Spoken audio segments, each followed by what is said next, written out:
Азыркы кезде муун оорулары жеке кар адамдарда гана эмес, жаш эркек, жаш кыз келиндерде дагы арбын кездешет. Ал эми биз жеп жаткан азыктар муундар жакшы абалда болушуна түздөн түз тиешелүү. Биздин муундар, андагы кемирчектер, кыймыл аракетибиз улгайган кезде жакшы болуш үчүн аларга кам көрүү керек. Бүгүн биз сиздерге муундарга терс таасирин тийгизген азыктарды айтып беребиз. Мурунку бир чыгарылыштарыбызда муундарга эң пайдалуу азыктарды айтып бергенбиз. Бүгүн биз сиздерге терс таасирин тийгизген азыктар жөнүндө айтып беребиз. Эгер сиздин муундар азыртадан ооруп жатса, бул азыктарды өзүңүздүн рационуңуздан ала баштаңыз. Мындай учур менен келечектеги муундарыңыздын ден соолугуна да кам көрө баштайсыз. Ошондуктан видеону аягына чейин көрүңүздөр, абдан кызыктуу жана абдан пайдалуу болот. Ассаламу алейкум, сиздер менен Ден соолук каналы. Биздин жаңы чыккан видеолорду өткөрүп жибербеш үчүн биздин YouTube каналыбызга катталып, коңгуроону басып коюңуздар. Анда эмесе биз баштадык. Фосфаттар жана фосфатка бай азыктар. Фосфат деген эмне? Бул фосфор кислотасынын тузу. Албетте фосфор кандайдыр бир өлчөмдө организмге жана андагы кээ бир процесстерге керек, бирок көп өлчөмдө болуп кеткени коркунучтуу. Фосфат организмде көп болуп кетсе, биздин кальций балансыбызды бузат. Биздин организм кайра ал кальцийдин балансын толукташ үчүн кальцийди биздин сөөктөрдөн алат. Мынанан ушул жактан остеопороз, тиш менен проблемалар, кемирчектердин аябай жокарып кетүүсү башталат. Ошондуктан фосфатты канча өлчөмдө жеп атабыз байкап туруу зарыл. Биринчи ирет фосфаттын организмдеги көлөмүн түшүрүү үчүн кайра иштетилген эттерден ар кандай сосиска, колбасаларды аз колдонууга же такыр эле баш тартыңыз. Буларды колдонуу менен сиз фосфаттын көлөмүн күнүмдүк нормадан ашырып жибересиз. Жеке эле фосфат эмес, зыян химиялык кошулмалар дагы арбын метаболизмдин жайлануусуна алып келип, салмак кошууга алып барат. Апатияны чакырып, жүрөк кан тамыр системасына дагы терс таасирин тийгизет. Кайра иштетилген эттердин зыяндуулугун бул каналда көп эле айтып келебиз. Андан сырткары крабовые палочки деген азыкта, эритилген сырда, таттуу газдалган суусундукта, чипсы, ар кандай ачуу соустарда жана тез даярдалуучу тамактарда көп кездешет. Буларды биз фастфуд деп коебуз. Ошондуктан муундарды андагы кемирчек карыган кезге чейин жакшы кызмат кылсын десеңер, жүрөк кан тамыр системасы жакшы иштесин десеңер, жогоруда айтылган азыктарды көп колдонсоңуз, аларды аз колдонууга өтүп, кээ бирлерин өзүңүзгө таптакыр эле тыюу салып, таза, пайдалуу азыктарга өтүңүз. Бул өзүңүздүн ден соолугуңуз үчүн.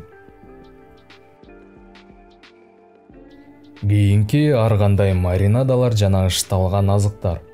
Ышталган азыктарды же мисалы мариновать этилген козу карынды жегенден кийин көпчүлүк учурда бир убакытка чейин ич ооруйт.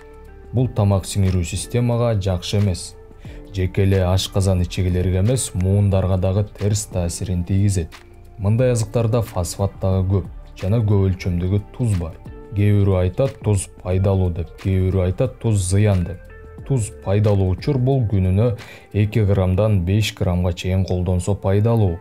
Эгер 2 граммга жеткизбей же 5 граммдан ашыра колдонсо терс жактары бар. Ар кандай маринада жана ышталган азыктарды колдонгондо биз күнүмдүк туздун өлчөмүн 2 эсе жана андан ашык колдонуп салабыз.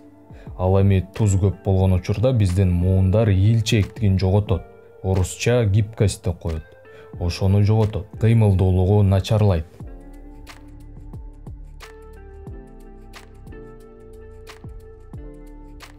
Кийинки чай жана кофе. Бул жакта дагы айта кетишибиз керек, чай жана кофени өтө ашырып жибербей, өз өлчөмү менен ичкен пайдалуу. Бул жакта ар бир адамга индивидуалдуу. Чай жана кофеде көп өлчөмдө пурин бар. Бул химиялык заттар жана адамдын ДНКсынын молекулаларын түзүүдө маанилүү роль ойногон заттар. Ал эми организмде пурин жетишпесе, ден соолугубуз начарлайт. Ошол эле маалда көп колдонуп жиберүү дагы зыян. Эгер чай, кофени абдан көп колдонсок, 5 же андан ашык кружка, организмде зара кислотасы көбөйөт. Мочевая кислота деп коет. Мындан соң алардын кристалдары муундардагы кемирчектерде туруп калат жана мунун артынан подаграны чакыра алат. Эгер күнүнө бир нече кружка чай же кофе ичип, өзүңөрдү жакшы сезип жана ошол эле учурда муундарыңыз оорубаса, сизди кофе менен чайды азайткыла деп айта албайбыз. Кээ бир адамдар бар, организми бардык нерсени жакшы көтөрөт. Эгер муундарыңыз ооруп, чай, кофени көп ичсеңиз, көп ичүүнү токтоткула. Жана дагы айта кетчү нерсе, пурин чай жана кофеден сырткары көп өлчөмдө газировкаларда, ачуу кошулмаларда жана маринадаларда көп өлчөмдө кездешет. Кийинки козу кулак же шибел. Козу кулак зыянбы? Чындыгында жок. Бул негизи абдан пайдалуу чөп, ал жакта жакшы өлчөмдө магний бар.